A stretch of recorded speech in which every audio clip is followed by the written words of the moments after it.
I'm going to try to read some Heidegger. This is The Age of the World Picture. This is in the Off the Beaten Track book, which is a compilation from like the early 2000s. But what year is this from? Does it say right here? I don't know. Let's go find out real fast. Because Heidegger died, you know, a while back. Come on.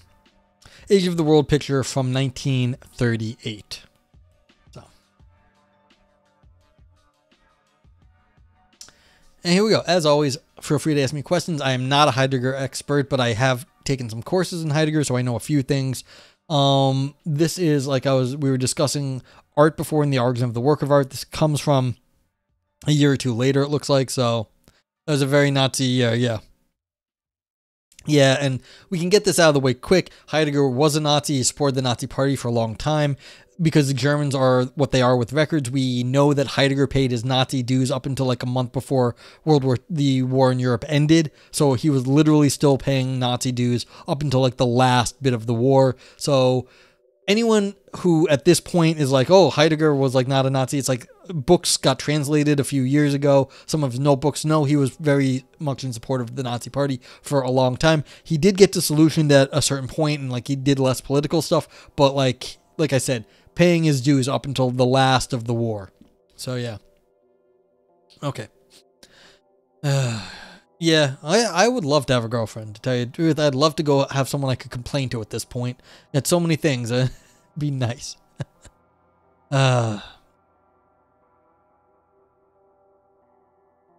Sidoni Kellerer believes that Heidegger published the text to show his inner resistance after the mid-30s against the Nazi regime as evidence for his early refusal of National Socialism and his rejection of a modern ideology that results in the totalitarian system. Yeah, he definitely had some things. He didn't like certain things about the way the Nazi Party was going, but it's very hard to believe he didn't have shitty political opinions. So, okay, but that's out of the way.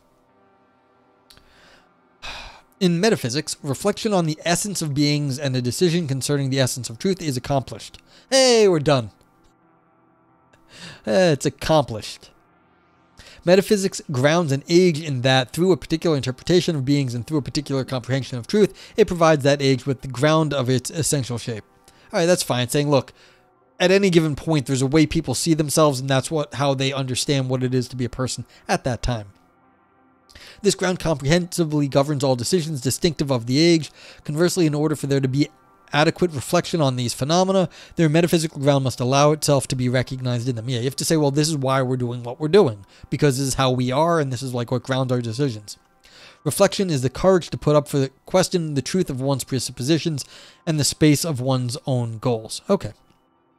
One of the essential phenomena of modernity is its science. Yes, we're talking about science today and art. Of equal importance is machine technology. Yeah, so we've got machine science and tech. One should not, however, misconstrue this as the mere application of modern mathematical science to praxis. Machine technology is itself an autonomous transformation of praxis, a transformation which first demands the employment of mathematical science. Machine technology still remains the most visible outgrowth of the essence of modern technology, an essence which is identical with the essence of modern metaphysics. Yeah, so we're saying our modern tech, which is, we have tremendous modern technology compared to the past, that's new. The level of tech has really transformed our society. Fine. A third equally essential phenomenon of modernity lies in the process of arts moving into the purview of aesthetics. This means the artwork becomes an object of experience and consequently is considered to be an expression of human life. Yeah, so again, if you were only having religious art in the past, then that religious art was not an object of experience. It was doing something as part of the religious ceremony. So Heidegger talks about this, like religious, like a chalice. That had a function in a religious ceremony, which was doing something in the world as part of the religion. So once the chalice no longer was part of a ceremony, then it just becomes an artwork that you can experience that's different from it being part of a ceremony and part of your life. Praxis is practical application of things. So yeah. Shannon Sharp Club Shay. Thank you. Sorry, I don't have song requests. Shannon Sharp. Yeah, but yeah, I only play DMCA music, free music, so I don't really whatever the Lexil Stas violin is, I don't know. Okay, yeah. So yeah, praxis is like practical application of things. You can hear people say praxis in terms of like, you think someone's like, damn the man, let's go do something about it. That's praxis. Like actually doing something. Okay, a fourth modern phenomenon announces itself in the fact that human action is understood and practiced as culture. Culture then becomes the realization of the highest values through the care and cultivation of man's highest goods. It belongs to the essence of culture as such care that it in turn takes itself into care and then becomes the politics of culture. Yeah, so whatever we think we get ourselves up to, then that becomes part of itself, and you have to like, okay, what are we getting up to? Are we making like, say, culture as like a sports team?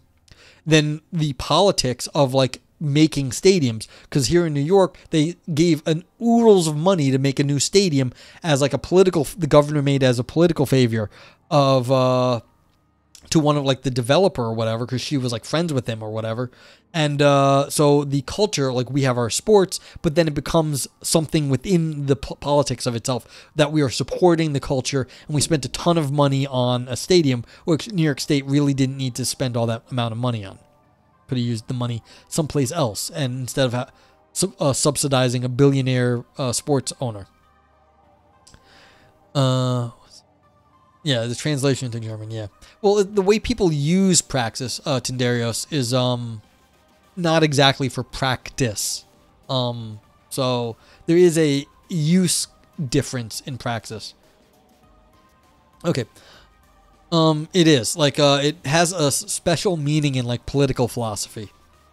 Like if you're gonna go out and smash a capitalist factories, that might be considered praxis of the uprising of the proletariat.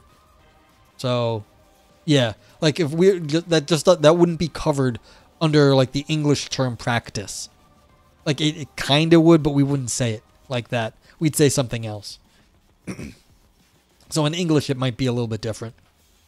Okay, a fifth phenomenon of modernity is the loss of the gods. This expression does not mean the mere elimination of the gods, crude atheism. The loss of the gods is a twofold process. On the one hand, the world picture Christianizes itself inasmuch as the ground of the world is posited as infinite and unconditioned as the absolute.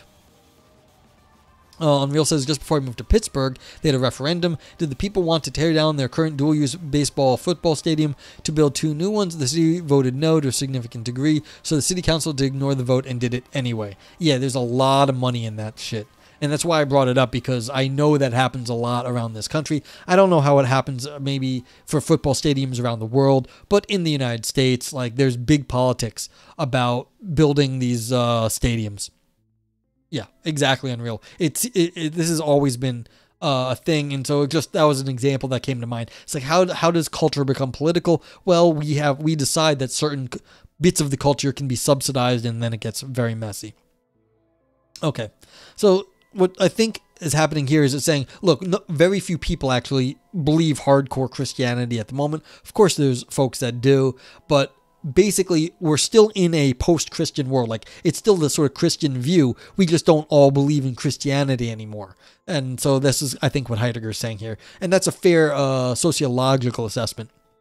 Okay, then he says, on the other hand, Christendom reinterprets its Christianity as a worldview, the Christian worldview. Yeah, so like we still see things the way we did back when most people called themselves Christian, in the West at least. He's referring to in the West.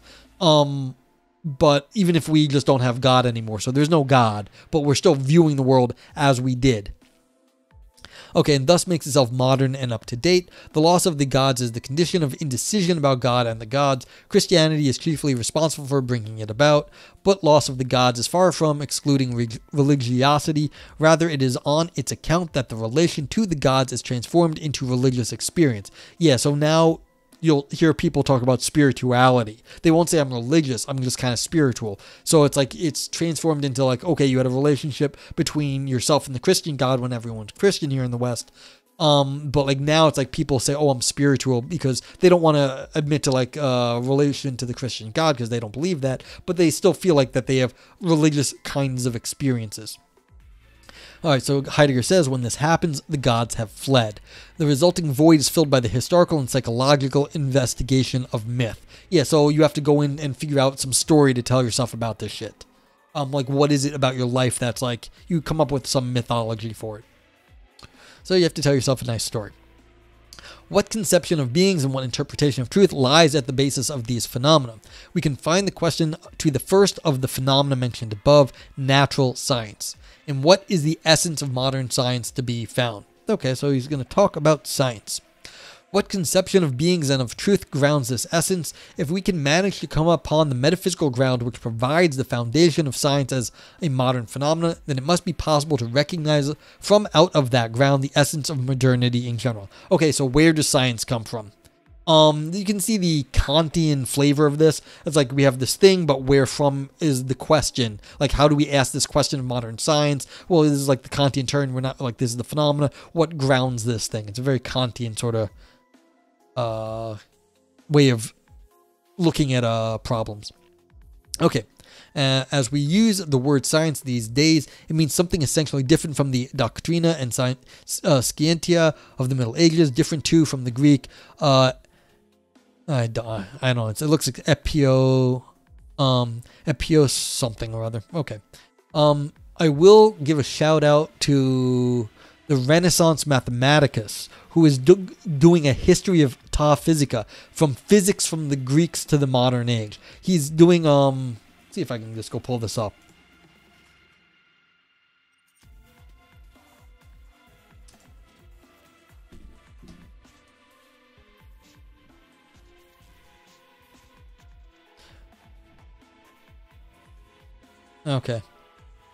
Okay, so here we go. This is Thony C. Thony C is a cool fucking guy. Episteme. Okay, so here you can grab this link. So what this is this is the 14th, post in this. He's a historian of science, and he's going up through the history of how it went from physics, the ta physica in ancient Greece, to the current understanding of physics now. And I haven't had a chance to read this, but like, this is good shit. Like, he's always good shit. Thony C. Always, like, you should, if you are interested in the history of science, give him a, you should definitely go check out his blog. And it's like nice. I can be like, he's from the old school internet. Like, I can be like, go check out his WordPress blog. Like, seriously. Like, if anyone is still over here, on Kick, there's the link too. Okay, yeah. So Greek science was never exactly precisely because, according to its essence, it neither could be nor need to be exact. Yeah, well, who knows? I don't know if Heidegger actually understood Greek physics, but that's fine. Hence, it makes no sense at all to assert that contemporary science is more exact than the science of antiquity. Neither can one say that Galileo's doctrine of free-falling bodies is true, while Aristotle's teaching that light bodies strive upwards is false. For the Greek understanding of the nature of body and place and of the relation between them rests on a different interpretation of beings. Yeah, bookmarked. Yeah, like, you'll like him if you want to look at a little bit of history.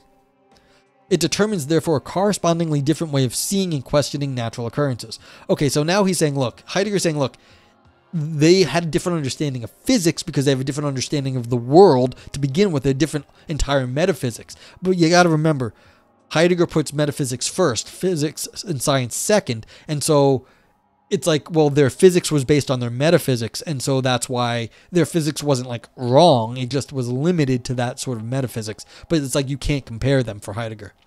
This is the kind of thing a Nazi would say. I mean, it is the thing a Nazi would say.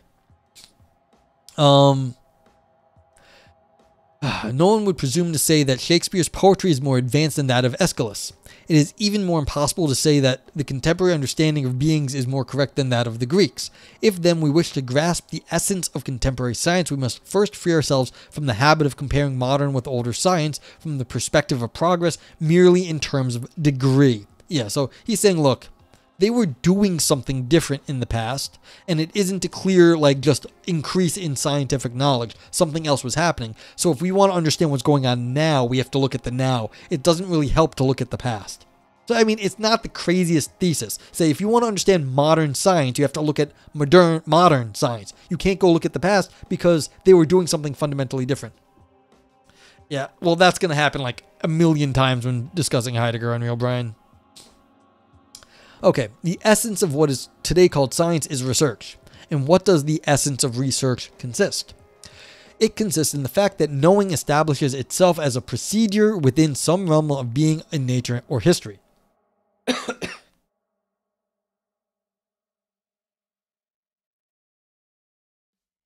Procedure here does not just mean methodology, how things are done. For every procedure requires in advance an open region within which it operates. Yeah, so you need to do your, like, you know, research paper and be like, okay, send this to IRB and all this stuff so that you can say this is the area I'm working in. That's fine. But precisely the opening of such a region constitutes the fundamental occurrence in research. Yeah, when you say there's something we need to investigate. This is accomplished through the projection within some region of, for example, natural beings of a ground plan of natural processes. Such a projection maps out in advance the way in which the procedure of knowing is to bind itself to the region that is opened up.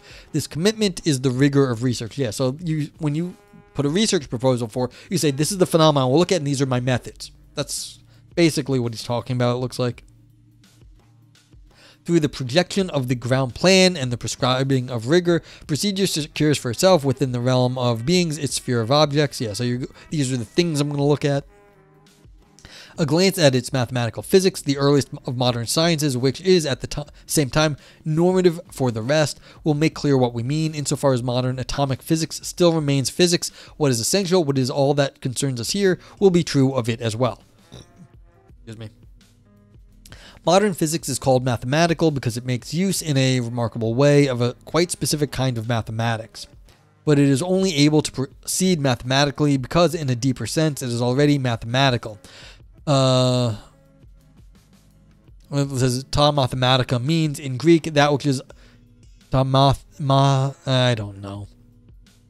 In Greek, that which in his observation of beings and interactions with things, man knows in advance. The corporeality of bodies, the vegetable character of plants, the animality of animals, the humanness of human beings.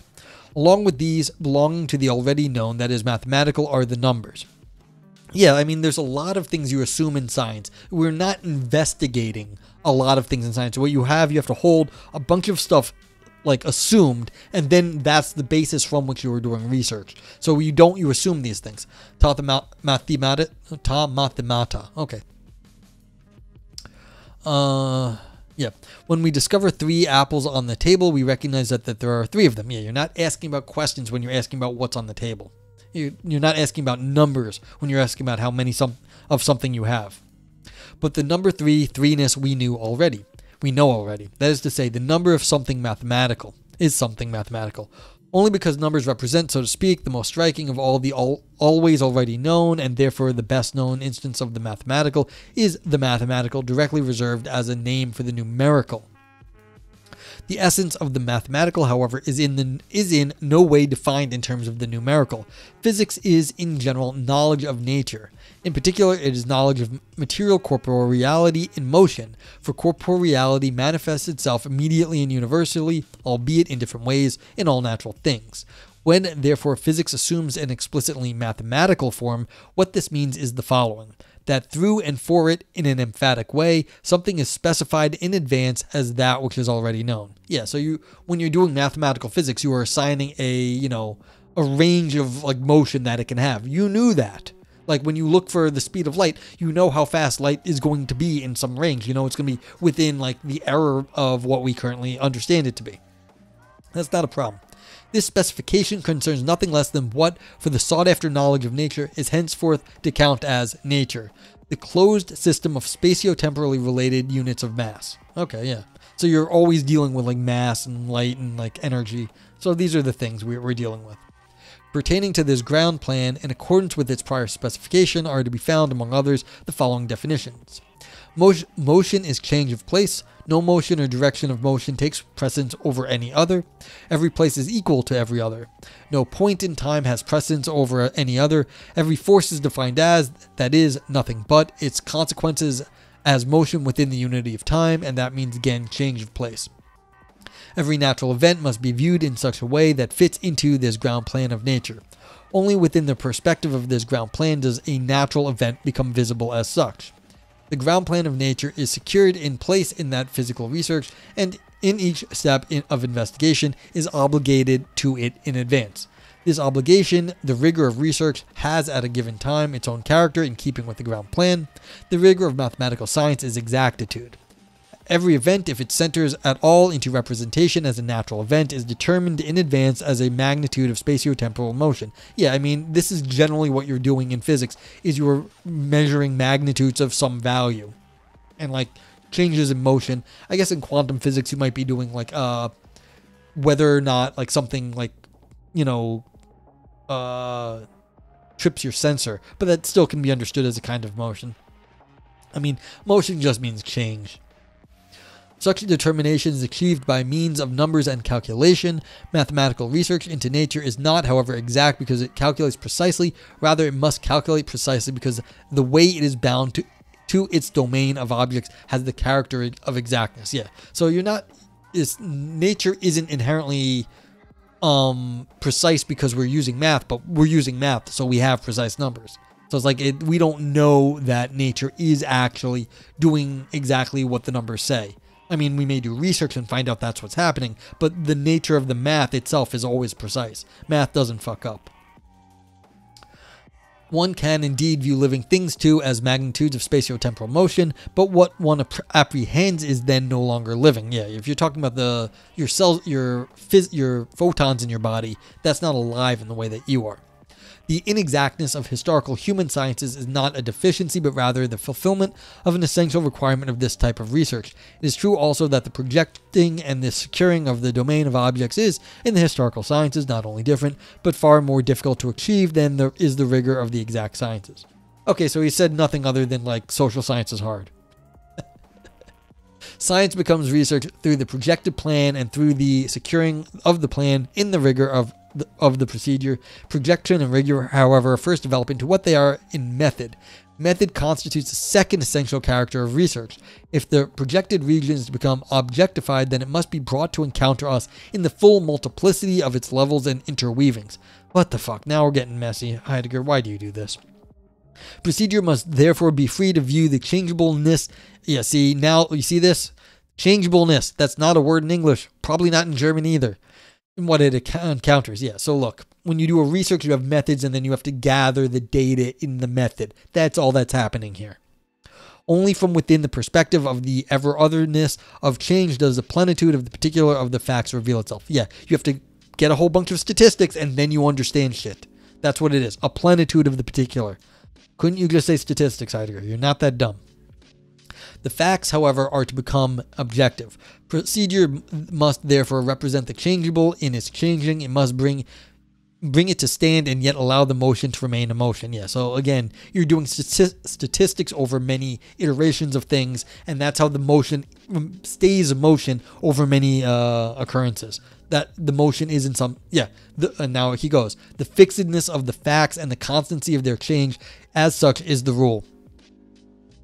Unreal says it is easy to build compound words and neologisms in German, which doesn't mean you should. Yeah. And like I said earlier, I asked a German, I think I said this in somebody else's chat. I once asked a German if Heidegger sounds like better in German. He said no. He says he's making up horrible words together. It sounds terrible. So it's like, okay. Like, yeah, but you can. But like, it's just not good either.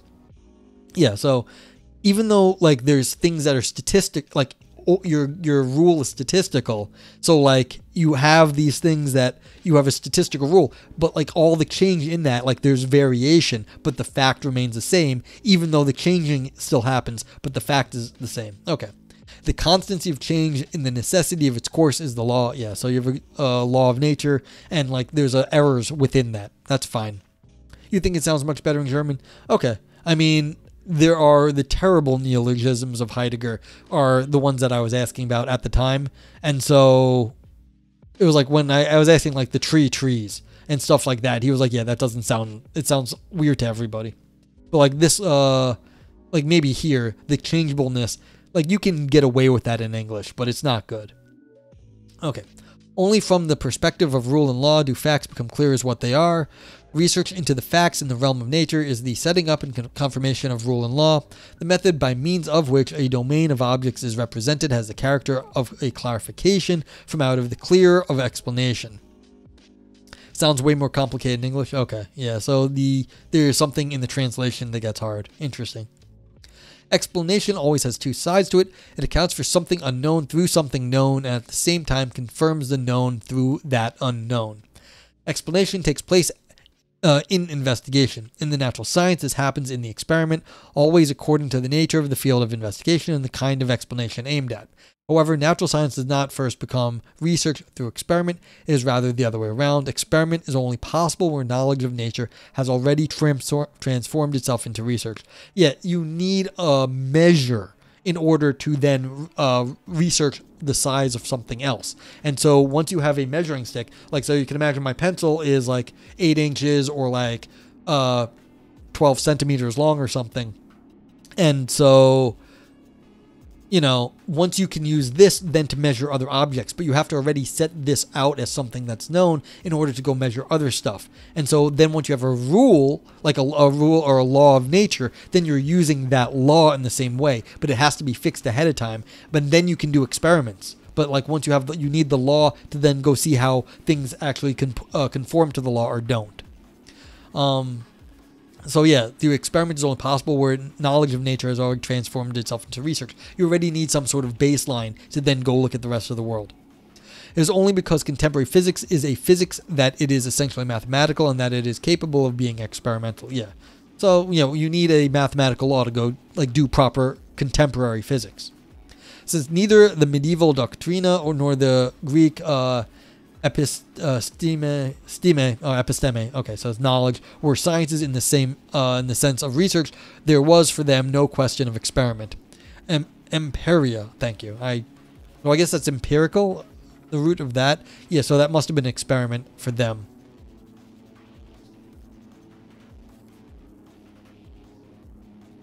To be sure, Aristotle was the first to grasp the meaning of empiria.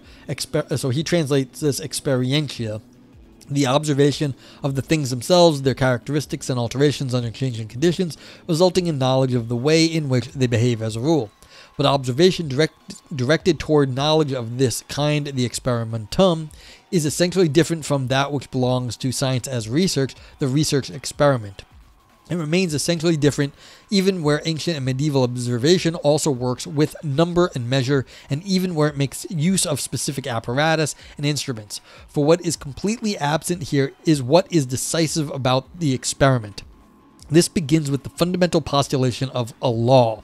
To set up an experiment is to represent a condition according to which a specific nexus of motions can become capable of being followed in its necessary course, which is to say that it can be mastered in advance by calculation.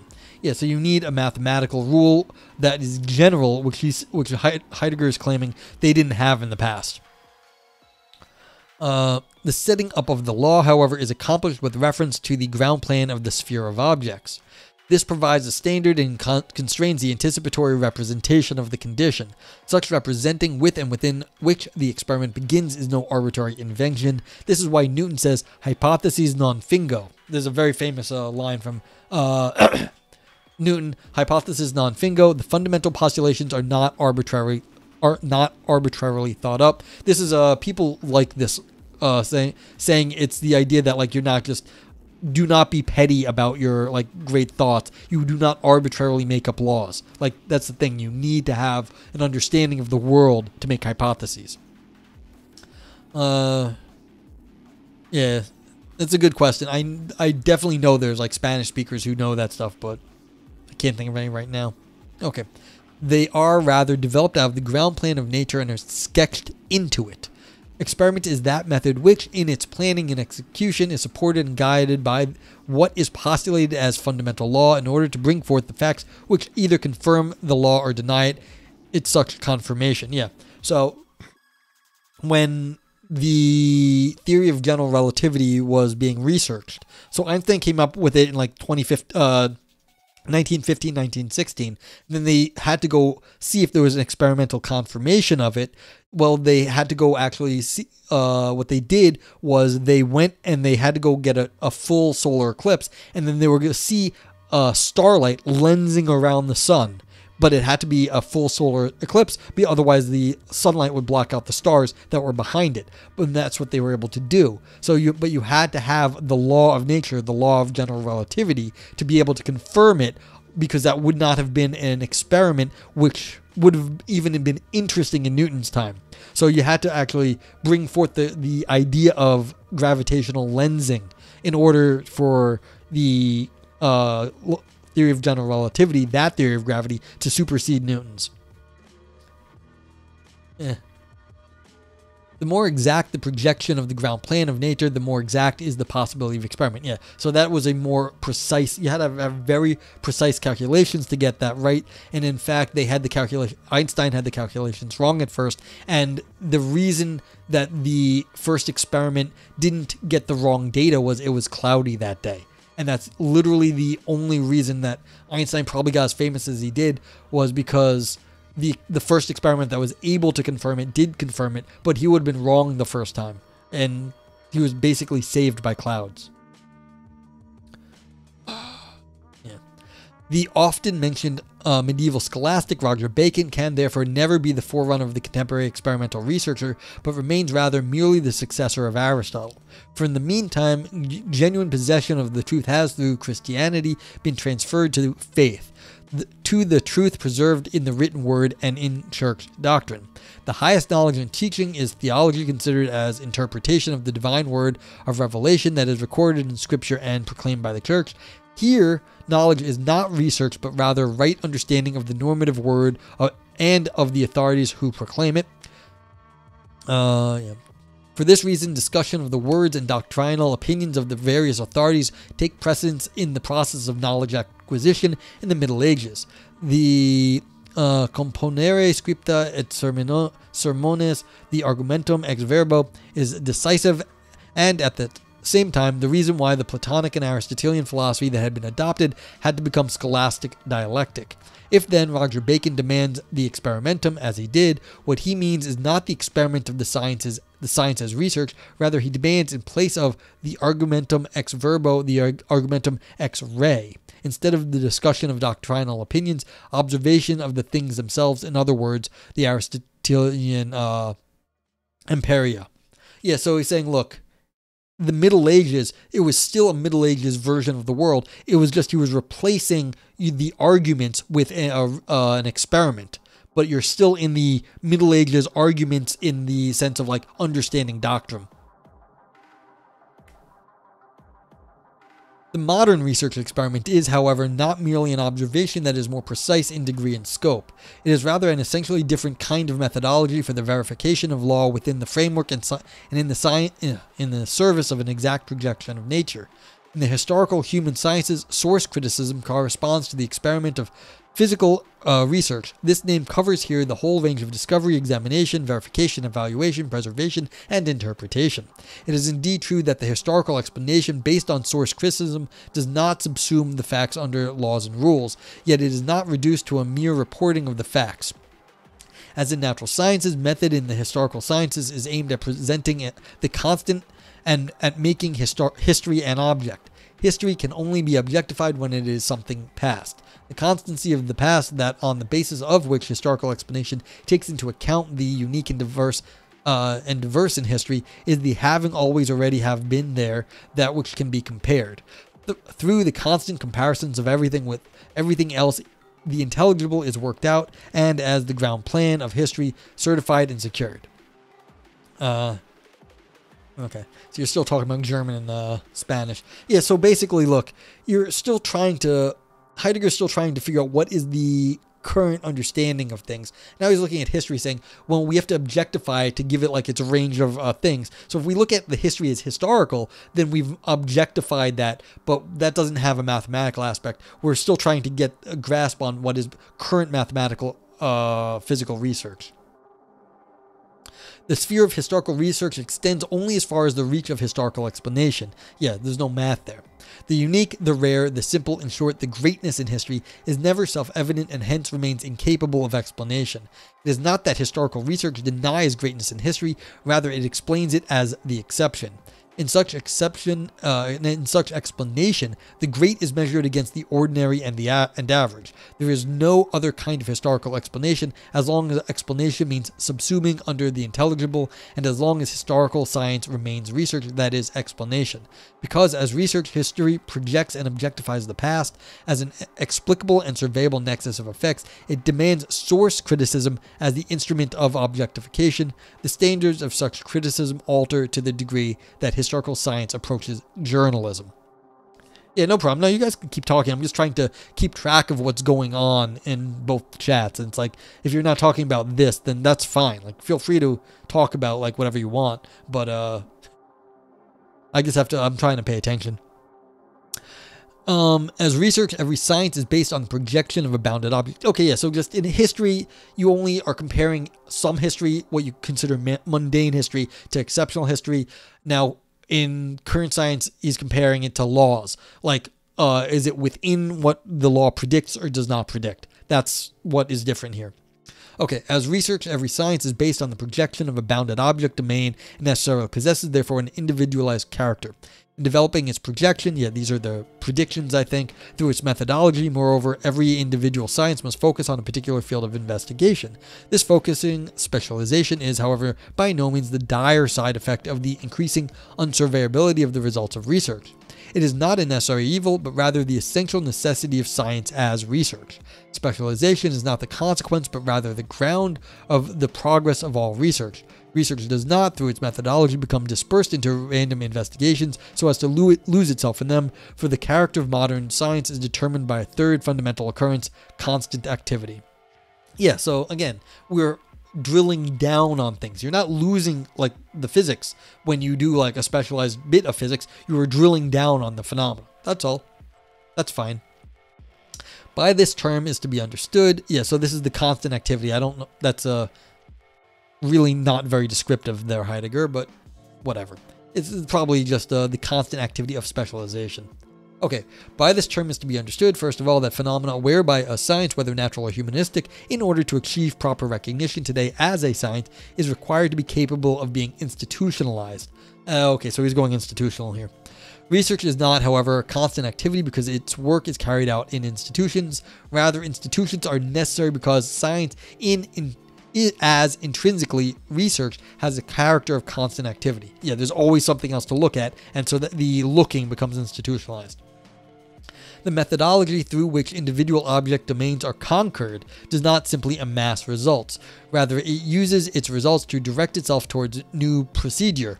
In the mechanical installation that enables physics to smash the atom, we have a whole physics up to now. Similarly, in historical research, the stock of sources only becomes usable when the sources themselves are verified by historical explanation.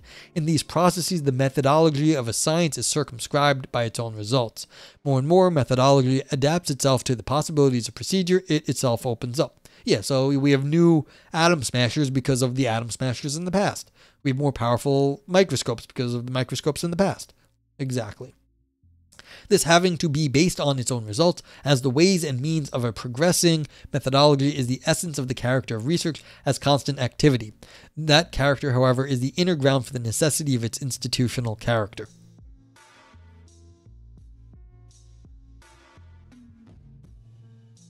Let me know if you have any questions. I'm on page 64. One sec. Let me go see. I think I have to get to like 72. I'm trying to go quick, but I want to explain things. 71, 70. Yeah, 72. Okay.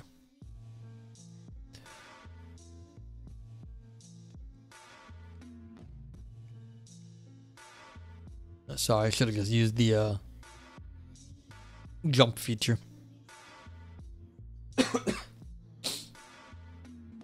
Okay, it is in constant activity that the projection of the object domain is, for the first time, built into beings. All arrangements that facilitate the planned amalgamation of different types of methodology promote the reciprocal checking and communication of results and regulate the exchange of labor which are by no means the external consequences of the fact that research is expanding and diversifying. Rather, they are the sorry, this is just actually weird. Don't know what that says. They are the distant and still by no means comprehended sign that modern science begins to enter the decisive phase of its history. Only now does it take possession of its own complete essence. Okay, so I guess he's saying that it is sort of like self-propelling into its more specificity. Is this projection, the specificity of the predictions, making more and more specific predictions, is built into its own like way it works now.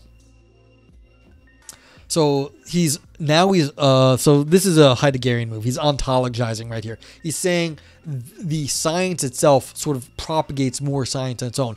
Every atom smasher gets bigger and bigger because the previous atom smasher allows us to make better atom smashers. And then one of the days we'll make a black hole and we'll all die.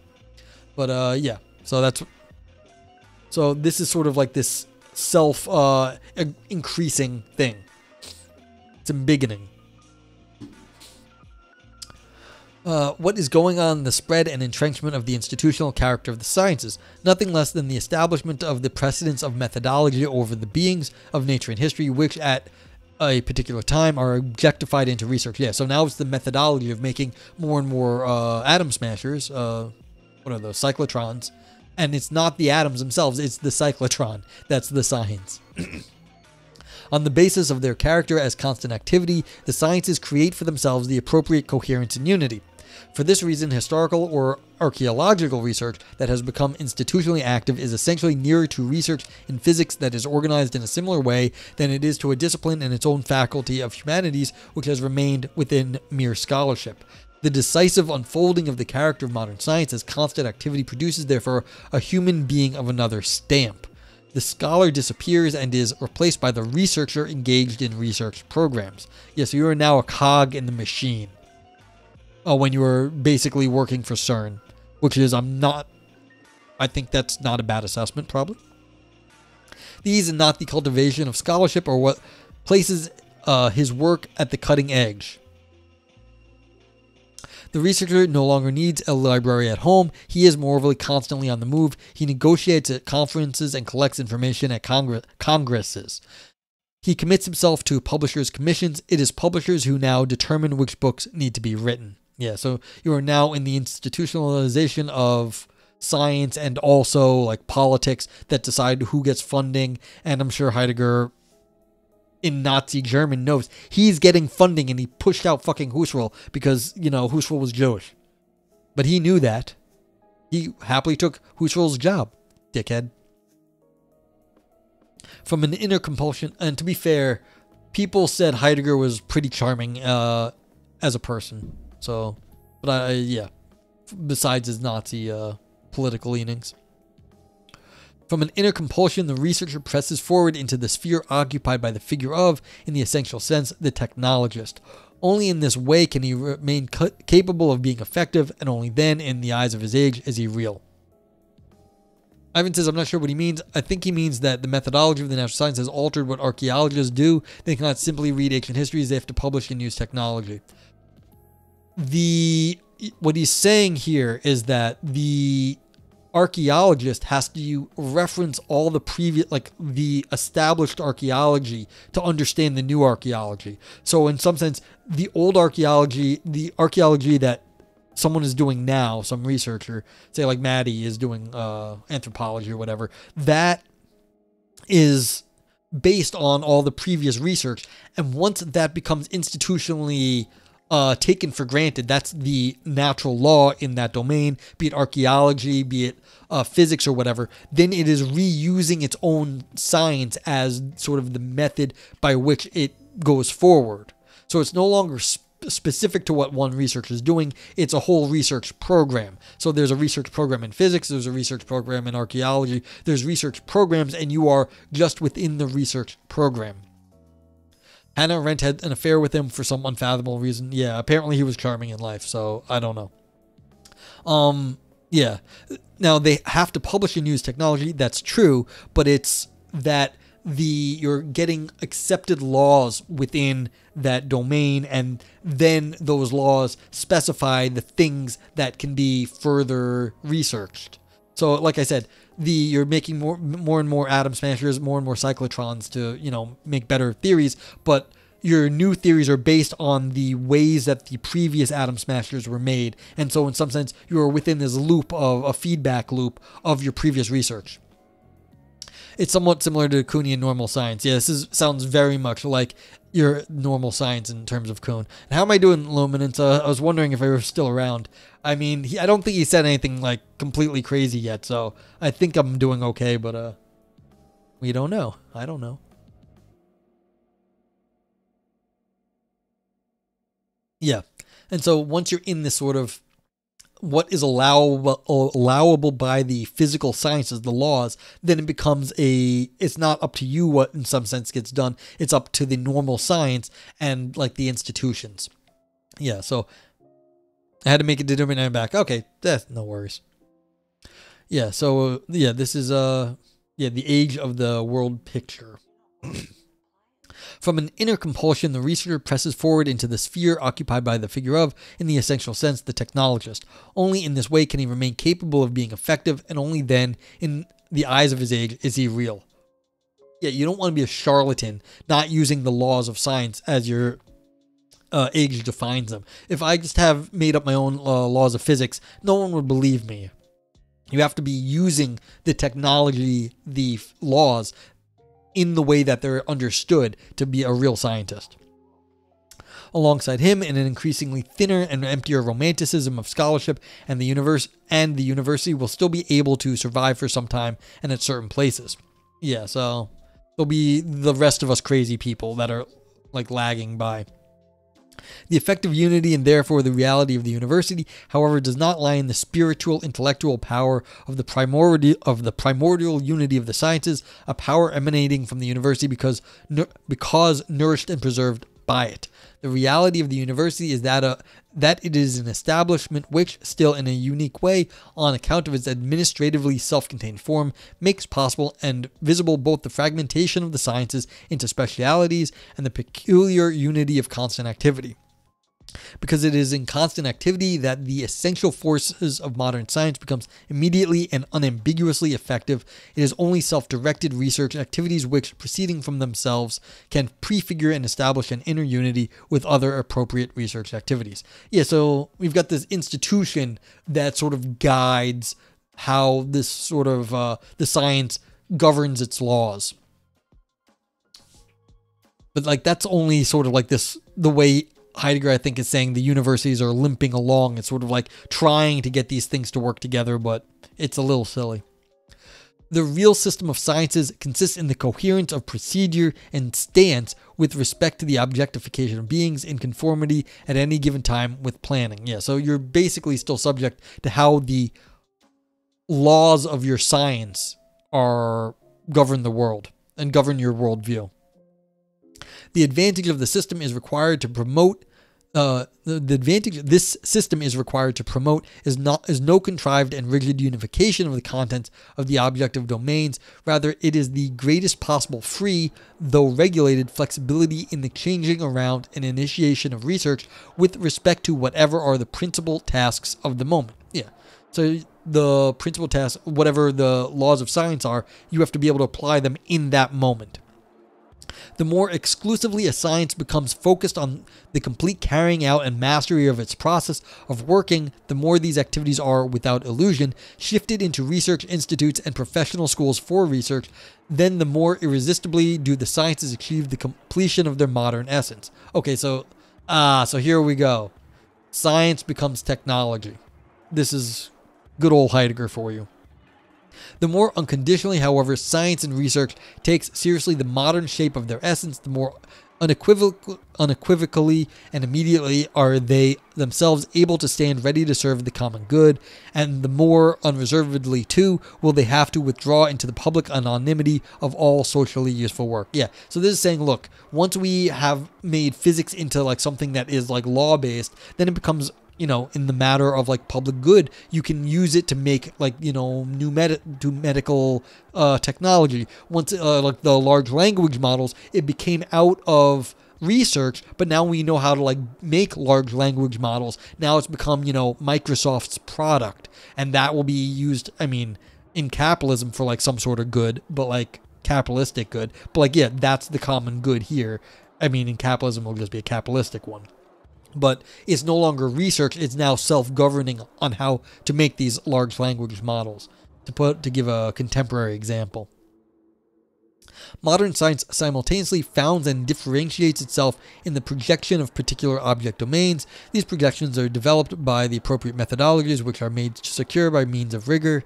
Method establishes itself at any given time in constant activity. Projection and rigor, method and constant activity, each demanding the other, make up the essence of modern science, make it into research. Yeah, so you're trying to always have these law-governed procedures, which can then focus in more and more on like getting things better than it was. But like, yeah, that's it.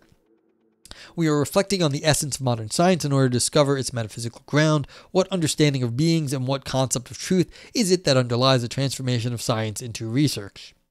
Knowledge as research calls beings to account with regard to the way in which and the extent to which they can be placed at the disposal of representation. Alright, so we've got, first time we've used the word representation here.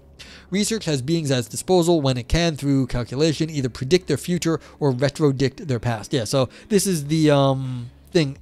Physics is atemporal. You can track it into the future or back. It really doesn't matter. It's just reversing the laws of physics. Physics don't care. Physics is honey badger. You can look at the past. That's why we can look back at the Big Bang or predict the future also. But like, yeah. So that's the goal of science, is to make it all law-based. In the prediction of nature and retrodiction of history, nature and history are set in place in the same way. They become objects of explanatory representation. Such representation counts on nature and takes account of history. Only what becomes in this way an object is counts as in being. Yeah, okay. We first arrive at science as research when the beings of being is sought in such objectness.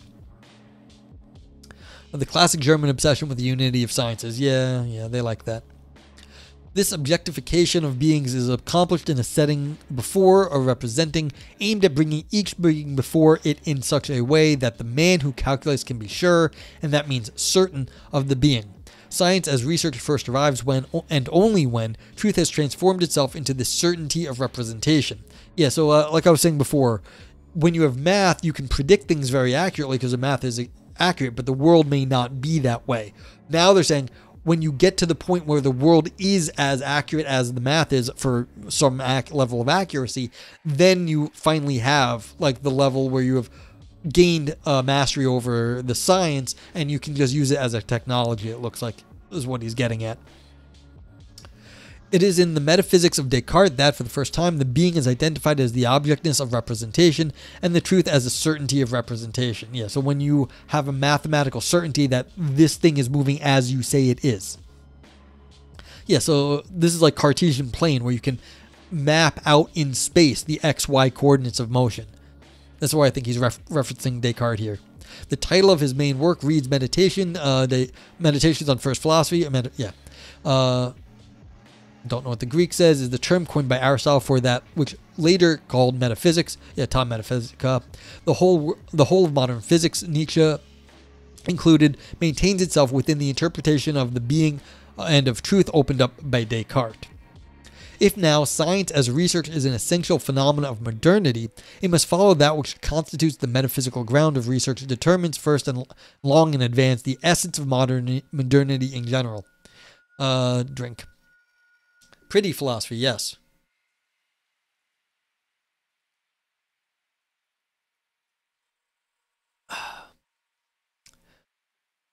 The essence of modernity can be seen in humanity's freeing itself from the bonds of the Middle Ages, in that it frees itself to itself.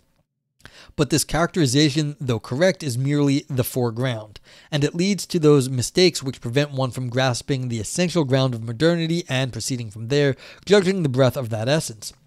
Certainly the modern age has, as a consequence of the liberation of humanity, introduced subjectivism and individualism. but it remains just as certain that no age before this one has produced a comparable objectivism, and that in no age before this has the non-individual in the shape of the collective been accorded prestige.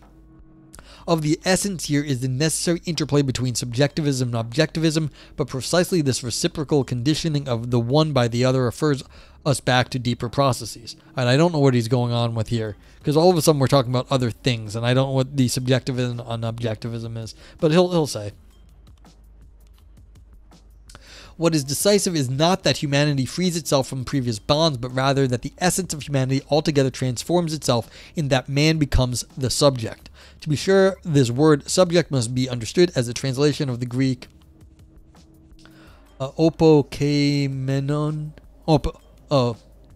Upokeimenon, yeah. The word names that which lies before, yeah, because I've seen this one before. That which lies before, that which as ground gathers everything onto itself.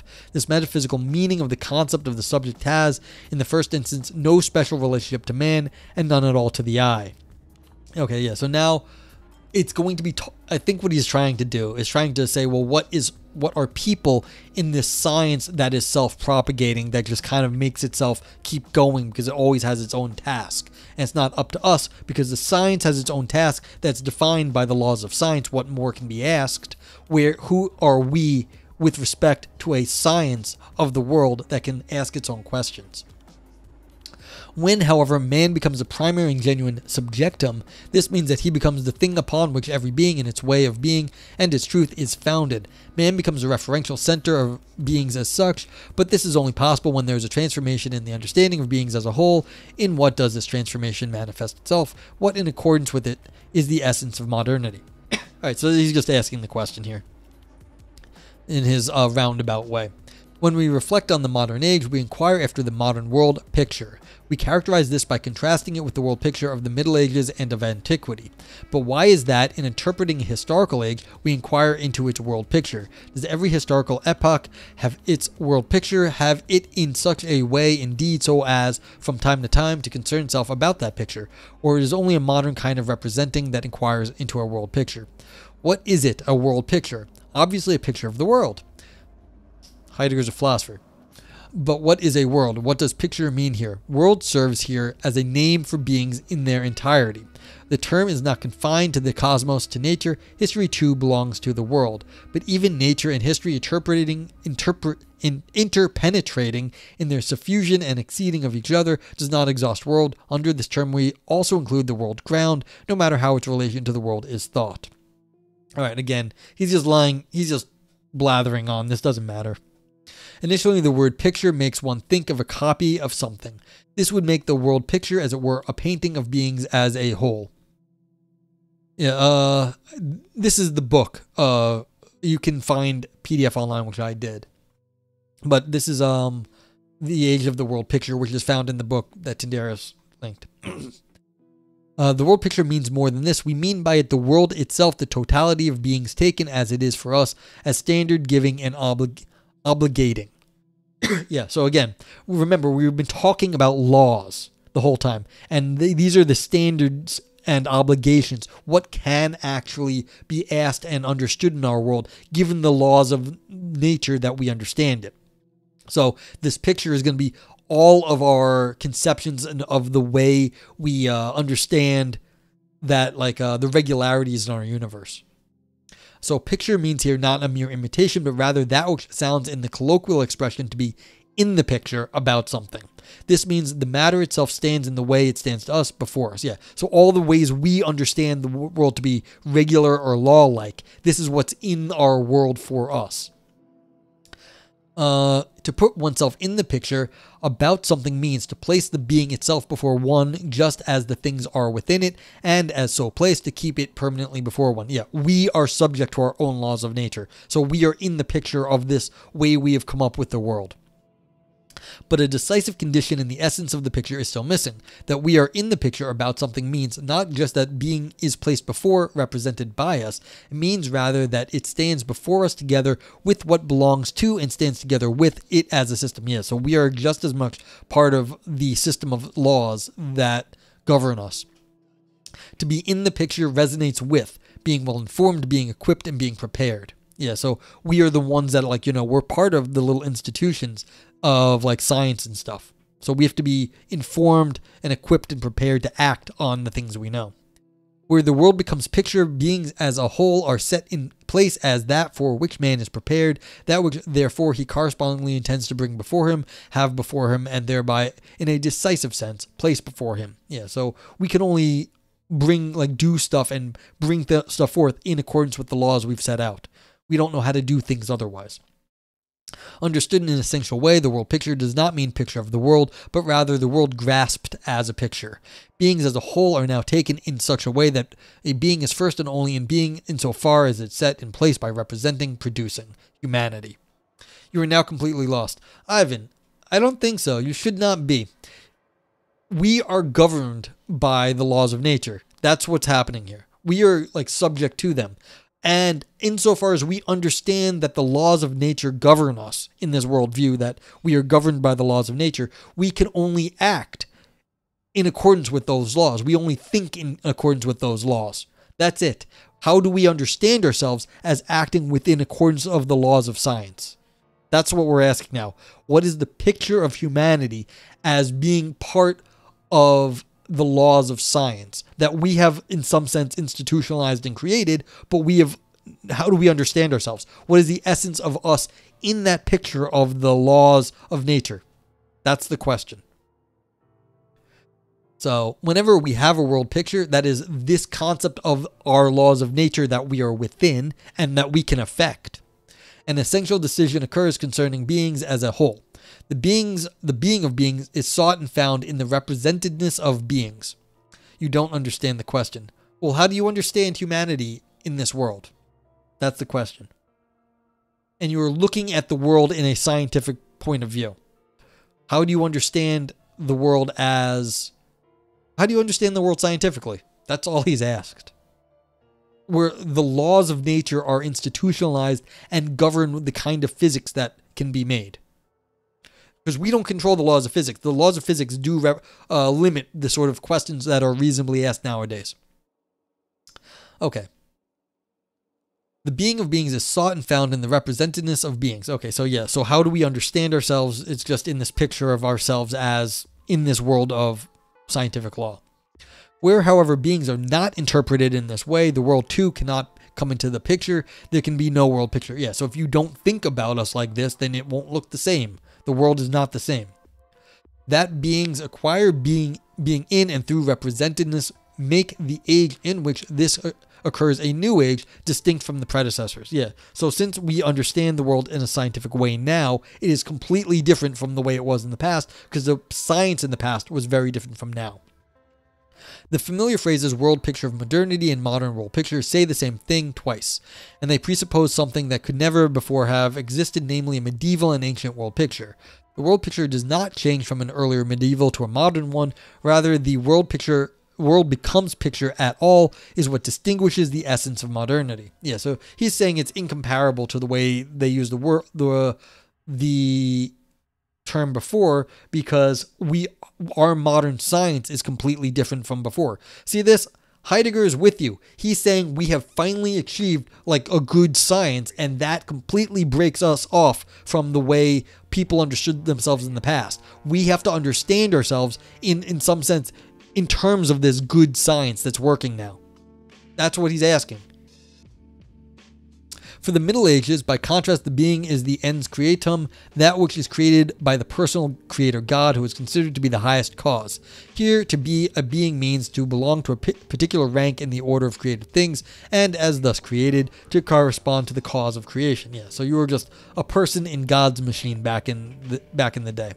But never does the being consist in its being brought before man as objective. Yeah, you're not an object in God's world because you don't know God's world. Okay. Never does it consist in being placed in the realm of man's information and disposal, so that in this way alone is it in being.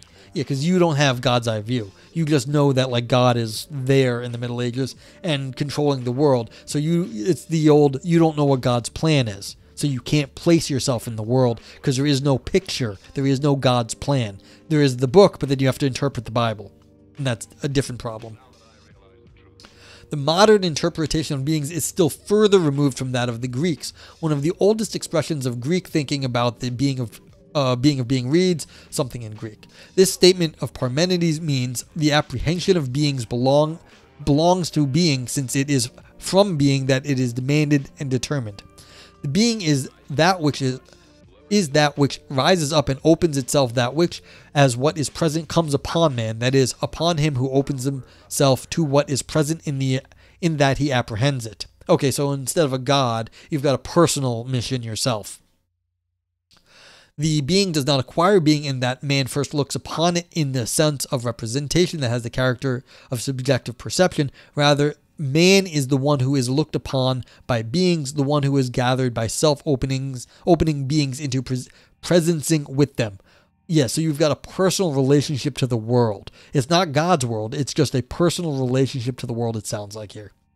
So every individual has a relation to the world, and that's how you understand it. So Heidegger's going, you have a personal relationship to the world back in the ancient times. Then you have a personal relationship to God. And now humans have a relationship to science. And that's how we see ourselves. Okay, but back to the ancient. To be looked at by beings, to be included and maintained and so supported by their openness, to be driven about by their conflict and marked by their dividedness, that is the essence of humanity in the great age of Greece. Yeah, so you're just running around in the world by yourselves.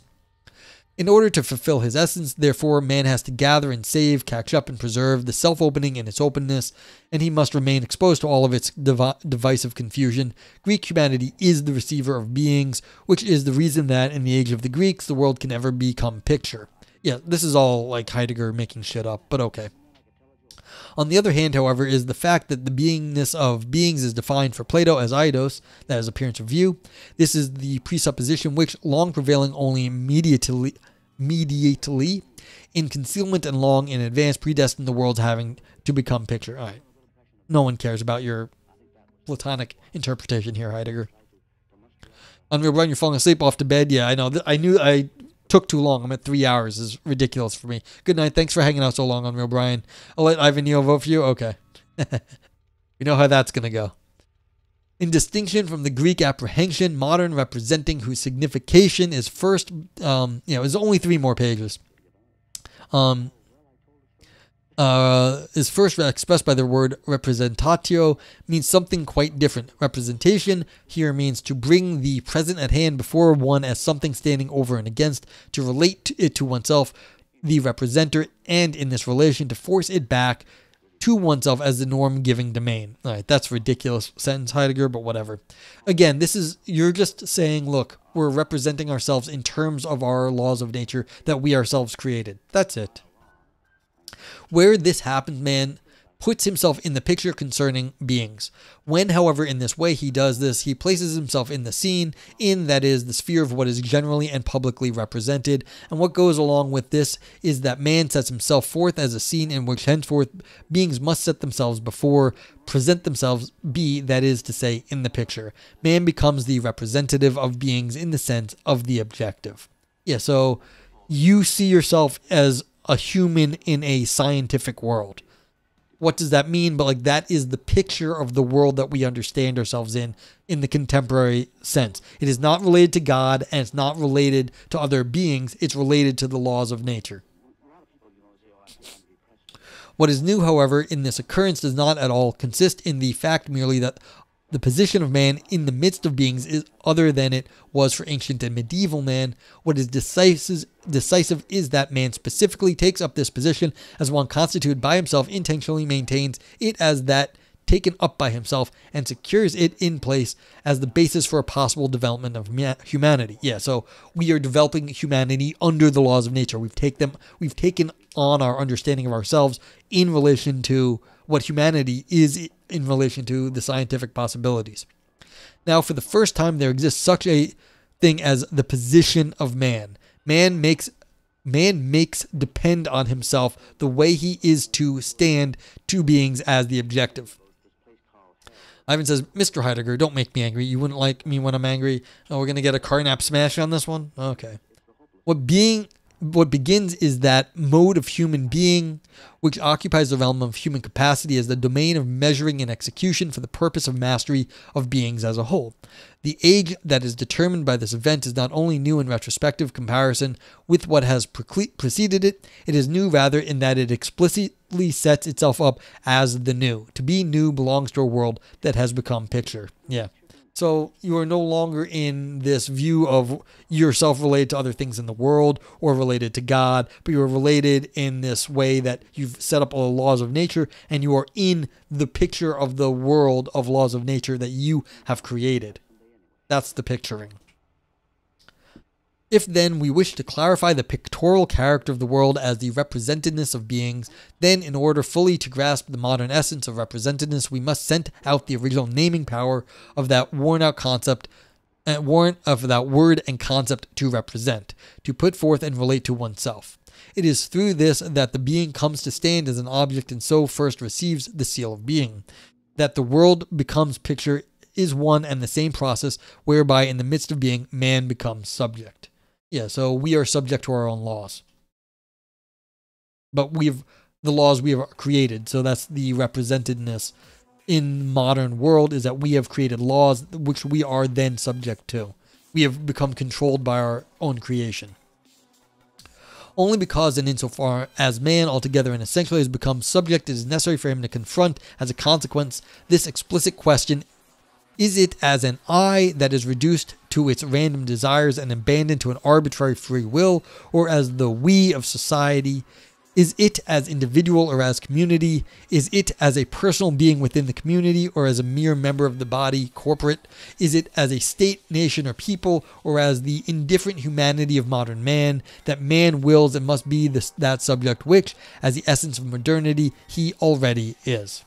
And you can see the trick here. Once you have the laws of nature, how do we interpret ourselves? Because the laws of nature don't care about society. But how do we care about society? That's where he's going. Because now all of a sudden, the laws of nature, the laws of physics don't give a fuck about like politics. They don't. So how do we, which we care about how we go, understand politics when it has nothing to do with the physics? Okay, continuing. Only where, in essence, man has become a subject does there exist the possibility of sliding into the unbeing of subjectivism in the sense of individualism.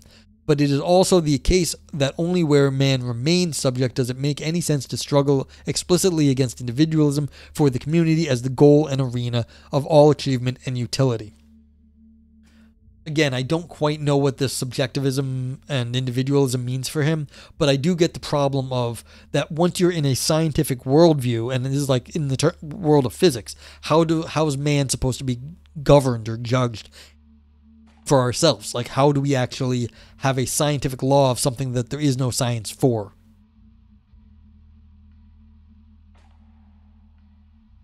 The interweaving of these two processes, that the world becomes picture and man the subject, which is decisive for the essence of modernity, illuminates the founding process of modern history, a process that, at first sight, seems almost nonsensical. A subject in like a Cartesian or Kantian sense, okay. The process, namely, whereby the more... And don't think I can think at any more luminance. I'm done. Subjects and obvious co-constitute each other. Can't have one without the other. Okay, that's fair. Yeah, that's what you were saying is in representation, that our current subject is represented as we are the thing that is created by our own laws of understanding of laws of nature. And so it's co-creating both the picturing and the subject at the same time. It's a whole like one world picture here. Like it's a universal sort of thing. That's why it's metaphysics. The process, namely, whereby the more completely and comprehensively the world as conquered stands at man's disposal, and the more objectively the object appears, all the more subjectively, that is peremptorily, does the subjectum rise up. Agni! What's up, Agni? How you doing, Evolve Yourself TV and Raiders? Welcome in. How's it going? Oh, man. I made the mistake, Agni, of agreeing to read some Heidegger. So we're reading Heidegger at the moment. What's going on? Let's give Agni a shout out. Evolve Yourself.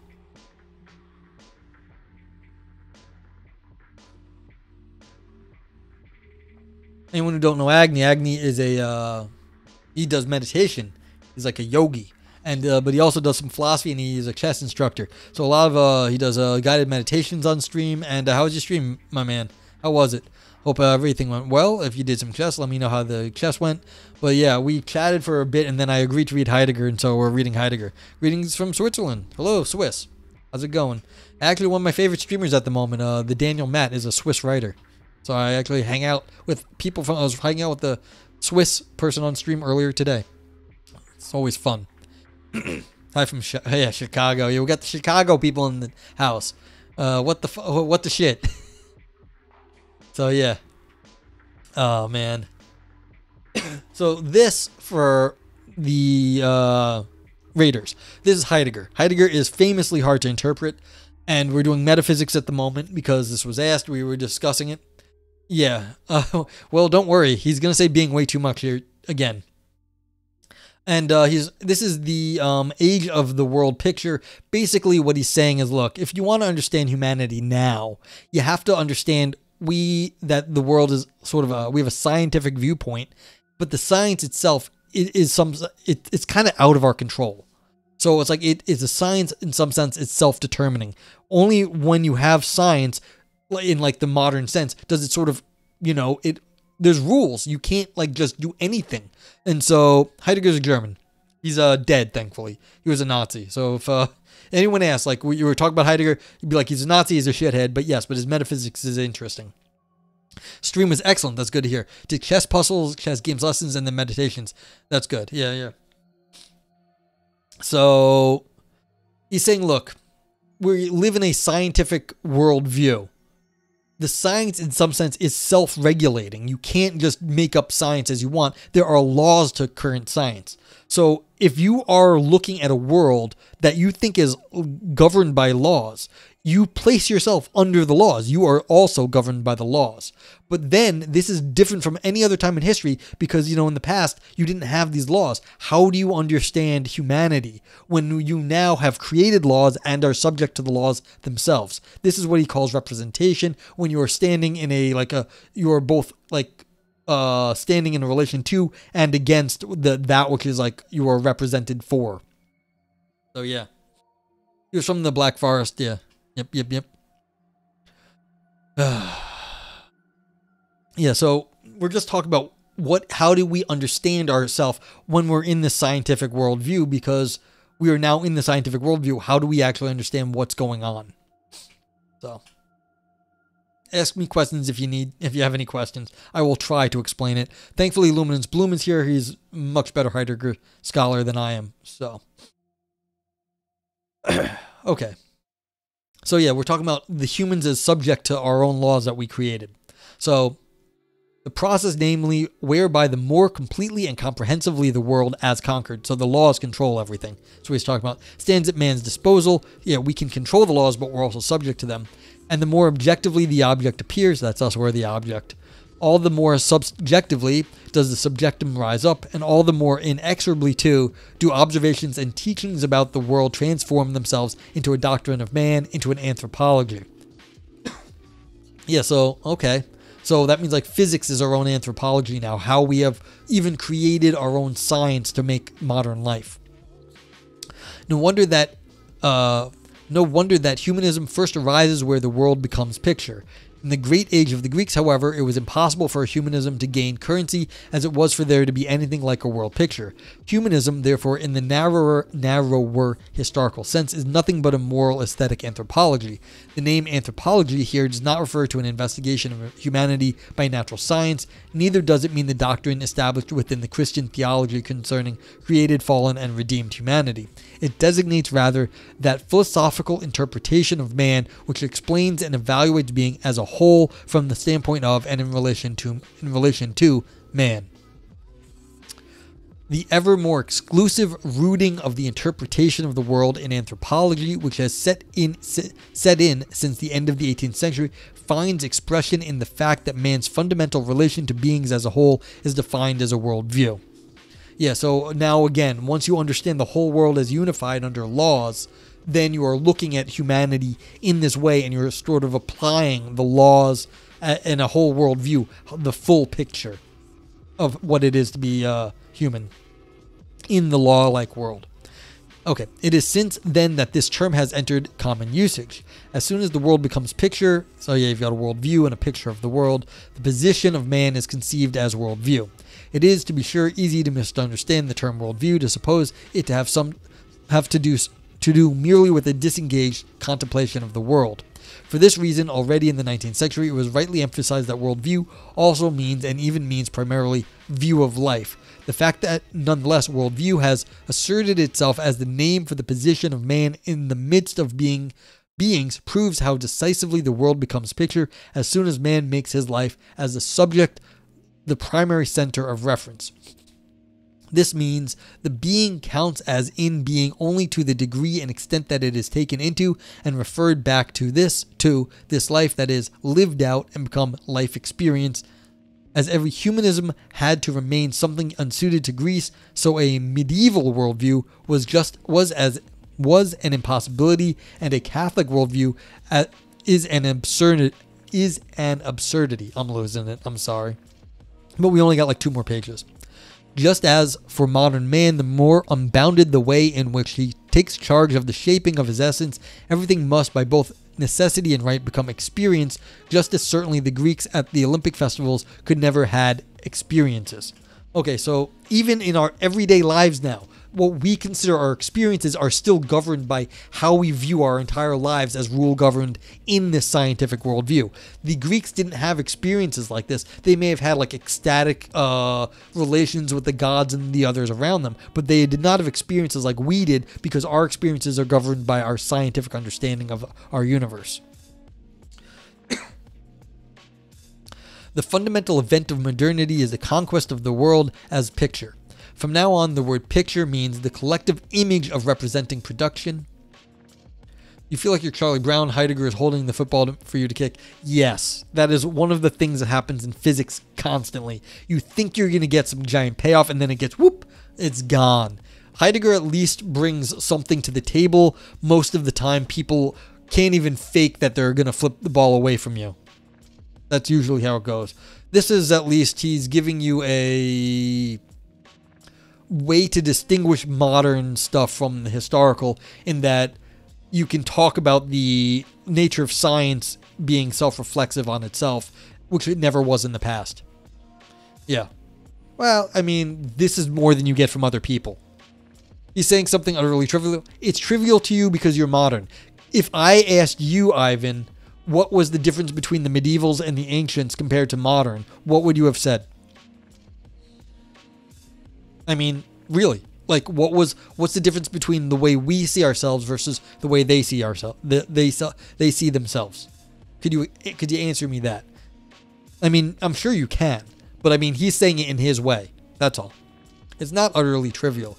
He is saying something. Is it worth much? I don't know. Okay.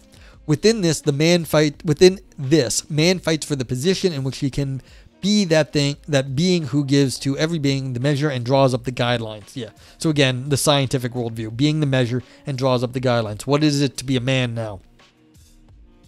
Because this position secures, organizes, and articulates itself as a worldview, the decisive unfolding of the modern relationship to beings becomes a confrontation of worldviews, not indeed of any old set of worldviews, but only those which have already taken hold of man's most fundamental stance with the utmost decisiveness.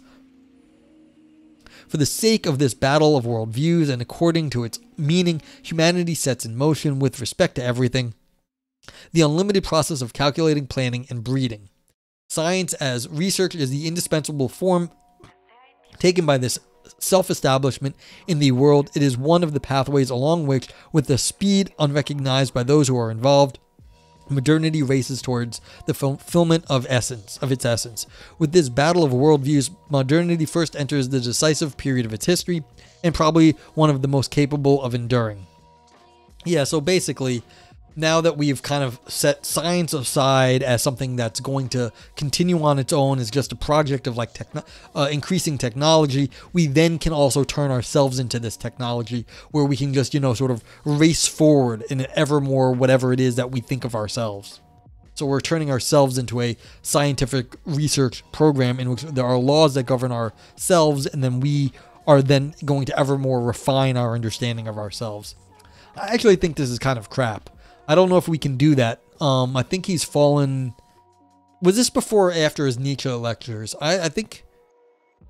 Yeah, I think he's making the same mistake as Nietzsche here, actually. That he has not quite got out of this sort of objectifying the history of humanity. I'm not sure. But yeah, that's neither here nor there. A sign of this event, continuing, a sign of this event is the appearance everywhere and in the most varied forms and disguises of the gigantic. It's like fucking gigantic. At the same time, the huge announces itself in the direction of the even smaller. He's referring to things like eugenics, treating ourselves to be tools to be optimized. I got that. Yeah, this is very Nietzschean for sure. Yeah, okay. I'm glad that like you're confirming what I was thinking. Yeah, we're making a science of ourselves, and he's going for the eugenics angle. I was wondering because this is like 1938, like he's fucking like crazy in the Nazi era. So yeah. But I'm not liking this. Like I think he's making the same mistakes as Nietzsche here, but that's fair. I mean, this is he was commenting on Nietzsche too. Okay, we have only to think of the numbers of atomic physics. The gigantic presses forward in a form which seems to make it disappear, in destruction of great distances by the airplane, in the representations of foreign and remote worlds and their everydayness, produced at will by the flick of a switch. One thinks too superficially, however, if one takes the gigantic to be merely an endlessly extended emptiness of the purely quantitative. One thinks too briefly if one finds the gigantic in the form of the continual never having been here before, to spring merely from a blind impulse to exaggerate and excel. One thinks not at all if one takes oneself to have explained this appearance of the gigantic with the slogan Americanism. Oh, he's just like, fuck you, America. He says, you think bigger is better, blah, blah, blah. Yeah. He went for the low blow. Jesus. Low blow. Yeah. The gigantic is rather that through which the quantitative acquires its own kind of quality, becoming thereby a remarkable form of the great. Yeah, so the science is the great. The science is the big. Not just bigger is better. Low blow, Heidegger. A historical age is not only great in a different way from others, it also has, in every case, its own concept of greatness. As soon, however, as the gigantic in planning, calculating, establishing, and securing changes from the quantitative and becomes its own special quality, then the gigantic and the seemingly completely calculable become, through this shift, incalculable. This incalculability becomes the invisible shadow cast over all things when man has become the subjectum and the world has become picture. Yeah, we don't know the future of the world. We can't calculate the whole thing. We're just within it, and we can't like see, we can't get outside it. We're within the system. We can't calculate the future anymore. Yeah, well, exactly, MDD. Like, yeah. And I won't even go with sympathizer. He was a Nazi. It's like, don't I forgot the term. Don't mince your words. Rich for a Nazi to bash America. Like, okay. There's no need to like say he wasn't. Not even sympathizer. We have sympathizers now. He was not a sympathizer. He was. Through this shadow, the modern world withdraws into a space beyond representation, and so lends the incalculable its own determinateness and historical uniqueness. This shadow, however, points to something else, knowledge of which, to us moderns, is refused. Yet man will never be able to experience and think this refusal as long as he goes around merely negating the age. The flight into tradition out of a combination of humility and presumption achieves in itself nothing, is merely a closing the eyes and blindness towards the historical moment. Yeah. Okay, so basically, look, once you've made yourself a subject, you also, where's he saying in this here? Yeah, once everything, like you've made a picture of everything, you're always in this sort of like always going someplace. It's always getting bigger, always getting more technological, but you lose any sense of direction also. So it's a speed unrecognized by those who are involved. Modernity races towards the fulfillment of its essence, but we don't know what that is. We're just always going that way. So he's saying we're just going faster and faster currently because we have a scientific worldview. And so like that's what's going on here. Yeah. So the fact that we're just sort of racing forward without really understanding where we're going is that like this is the shadow. We're going somewhere, but we can't see where we're going. That's the shadow cast over all things when man has become the subjectum and the world has become a picture. Yeah. Okay. Did I read this yet? Yeah, towards the flight into tradition. Yeah. So looking back at the past is not going to help you though, and because the modern way of doing stuff, you're going forward. Looking back at the past already is looking at something that is not commensurable with them now. So you can't actually track between the past as a normal way going forward. So it doesn't even help you. It's a blindness towards the historical moment, which is the now. You can't just go look at the past as a projection through the future because it's different now than it was then. Okay. Man will know the incalculable, that is, safeguard in it in its truth only in creative questioning and forming from out of the power of genuine reflection.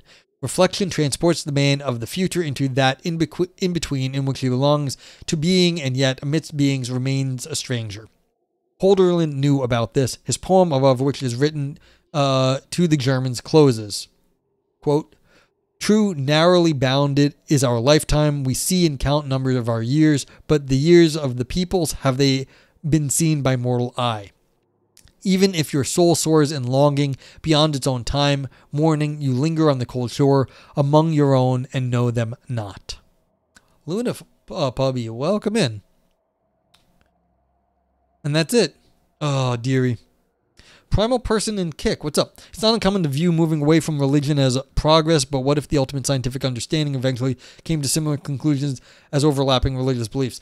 Yeah, I wouldn't even be surprised if it did. The problem is that you can't you can't look at the things and be like, religion was going this way and science is going the same way. It's just the point Heidegger's making here is that they don't track in the same way, so you can't measure them in the same way. I wouldn't be surprised if they ended up in like some similar spot. They might not. It's like, I have no idea. But Heidegger is making the point that you can't even compare them. They don't view the world in the same way, and so you can't really predict in the same way. They don't make predictions in the same way, and so there's no way to like look at them as like ending up similar. So, we don't know. But okay. This has been way too long a stream. And I don't normally read disparate entities. Exactly, Evolve Yourself. So, way too long a stream. And what we do when we get to the end of papers, we review them. So here we go. We get to review Heidegger.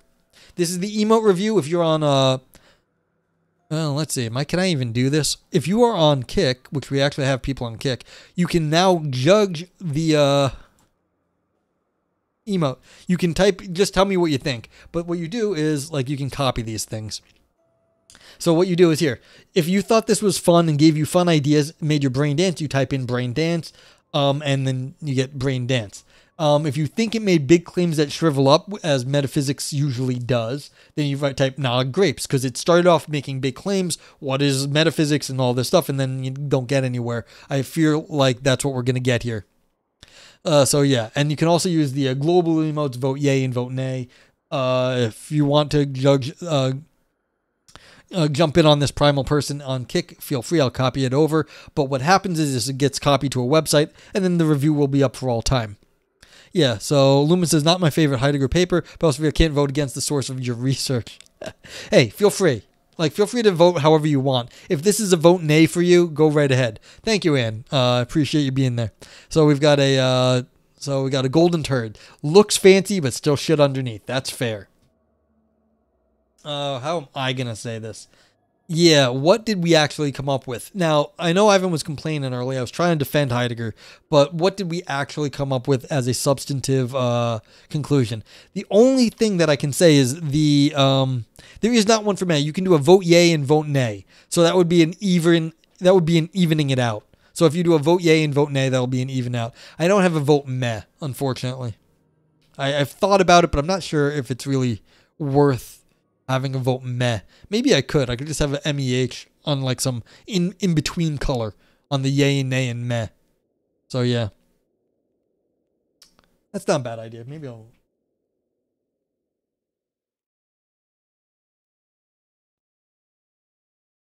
I could do that. Maybe I'll add that in later. So let's see. Is this navel gazing only for academics? For the deep ancient ideas, existential or artistic drama? Luhmann says, I think this paper written in 1940 is basically polemical. He's trying to tell the Nazis that they should embrace this understanding of being, not the eugenics they were actually turning towards. Yeah, I got that feeling at the end here. The core argument is better explicated elsewhere, in your opinion. Yeah, I got this. Like, it does not seem like he's being very nice to the... At the end right here, he's saying, look, you're racing blindly into your technology, and you don't know what you're doing. And I think this is at the point where he stopped being as, like, you can correct me, as politically active. He started to not like what the Nazi Party was doing. So that makes sense that, like, right here at the end, he's saying, look, we've got ourselves into a scientific viewpoint. It's completely new compared to the history he set up here. I mean, maybe I'm sure there are other ways of breaking down the history so that, like, there is more of a coherence from the ancients to the medievals to the modern life. He's saying, no, there's hard breaks because of how we see our world, this world picture, that like he's doing a hard break here, but that also gives us a perspective on what's going on. That's the biggest thing he's done, is give a historical perspective to set our contemporary understanding on a different sort of with different concepts. Luhmann says, yeah, this is about the point he started deciding actually the Nazi Party is just more of the same and won't bring about a new understanding of being. Specifically, he was really upset about their eugenics and racial breeding stuff. Interesting. Okay. Yeah. So it seems like he's getting annoyed. It's almost like he's calling the Nazi Party Americans, just going bigger and better for better safe. So he didn't stop liking the party because of all the murder. No, because they weren't better. Yeah. He was a shitty Nazi. He didn't like their political takes on some things, but it wasn't the killing. Like he was fine. He was fine with killing Jews. Like I'm pretty sure. Like you find in his notebooks, like those people can die. Like whatever. He never apologized, complaining only that they didn't like his philosopher king views. I'm actually going to be with most of these people on this one. I'm going to vote nay on it. There are better. I'm agreeing. There are better Heidegger essays. And it's gonna get a nod grapes. The problem is I think Illuminance is right. And Tyndareus is gonna go yay nay. I feel like, should I go yay nay also? Yeah. It's like, this is not the most unclear Heidegger essay. This is not the worst stuff. It's just I fear that what it is directed at Luhmann. Like Luhmann said, this is directed at an audience, and he just, that's what he was doing. He didn't actually give enough like philosophical content. He gave some, like the historical and the new interpretation of modernity. If he's right, that's mildly interesting. So like that's it. Yeah, and got Resident Sleeper. Yeah, so we're gonna do. I think I'm gonna be with. Yeah, I'm with most of the people here this time, but I hope I did a good enough job that the people out there understood something of what Heidegger was trying to do here. Heidegger is not always the easiest to interpret, and I hope that I did a good enough job explaining what's going on that like it makes some sense. It's funny that the Frankfurt School came from the same environment and did way cooler things, hating on the U.S. bit too. Well, U.S. is like, that's low-hanging fruit. You can just you can always knock on the U.S. That's fine. But if anyone else wants to get their review in, I'll leave the screen up for a few more seconds. But then we'll go find someone to raid.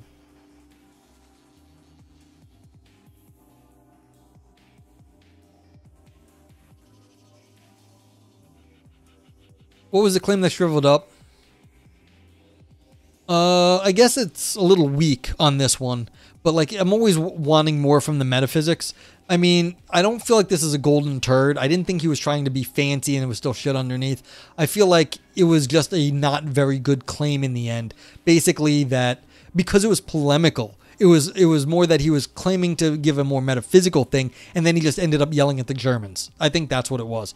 I wanted more out of the metaphysics, and basically I think Luhmann is right that he ended up just getting really, on this last page, like right here, like that's all that happened. He was like, and you guys are just not, you just are not recognizing that like you're in this sort of worldview and just running fast and not looking where you're going. Like, come on, that was it? Yeah.